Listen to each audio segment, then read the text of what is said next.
Ditutupnya sekolah selama lebih dari 1 tahun telah berpotensi menciptakan kehilangan pembelajaran atau learning loss, di mana ketika sekolah ditutup selama 3 bulan, anak-anak diprediksi kehilangan pembelajaran yang setara dengan lebih dari 1 tahun. Wabah pandemi menyebabkan jagat pendidikan kita mengalami titik rendah dan tidak berjalan dengan optimal. Pengajaran sastra dalam mata pelajaran Bahasa dan Sastra Indonesia semakin terpuruk dengan adanya pertemuan tatap muka terbatas atau pengajaran secara daring yang kurang memiliki rasa dan kebermaknaan. Sehingga perlu adanya inovasi dalam sistem pembelajaran sebagai upaya mengatasi problematika pendidikan, khususnya dalam pembelajaran apresiasi sastra. Meskipun telah banyak seminar atau webinar online serta kemutakhiran aplikasi pembelajaran, namun kecanggihan berbagai aplikasi tersebut belum mampu menandingi pembelajaran tatap muka. Seorang guru tidak hanya bertanggung jawab di dalam kelas, tetapi juga mewarnai perkembangan peserta didik di luar kelas. Guru bukan sekedar orang yang berdiri di depan kelas untuk menyampaikan materi pengetahuan, tetapi juga anggota masyarakat yang harus ikut aktif dan berjiwa bebas serta kreatif dalam mengarahkan perkembangan peserta didik menjadi anggota masyarakat sebagai orang dewasa. Pengajaran sastra terkait dengan masa pandemi ini adalah salah satu faktor yang bisa mendukung imunitas. Pola pikir yang sehat akan memperkuat imunitas.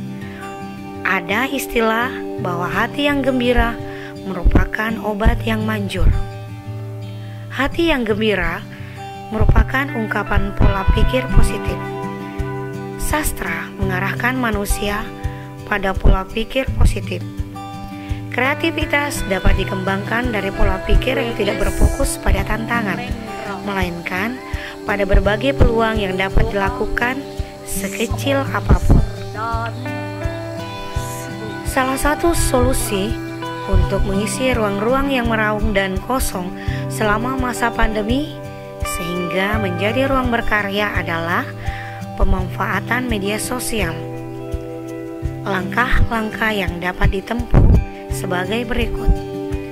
Pertama, mencari berbagai informasi yang mewadahi pekarya-pekarya seni atau peminatan sastra untuk beraktivitas secara daring atau online.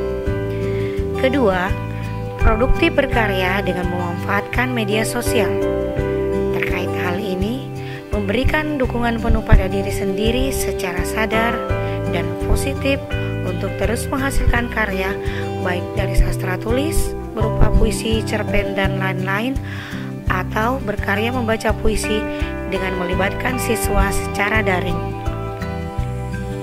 Sastra merupakan salah satu sumber utama bagi pewarisan atau penyebaran warisan budaya kita dari generasi ke generasi berikutnya.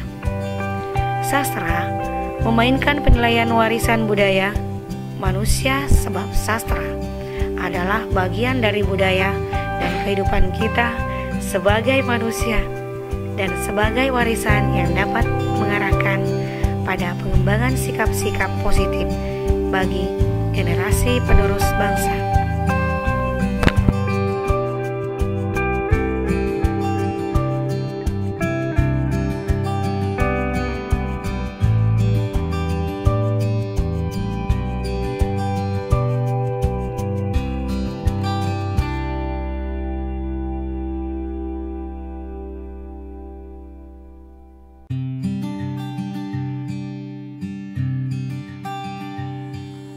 Taufik Ismail,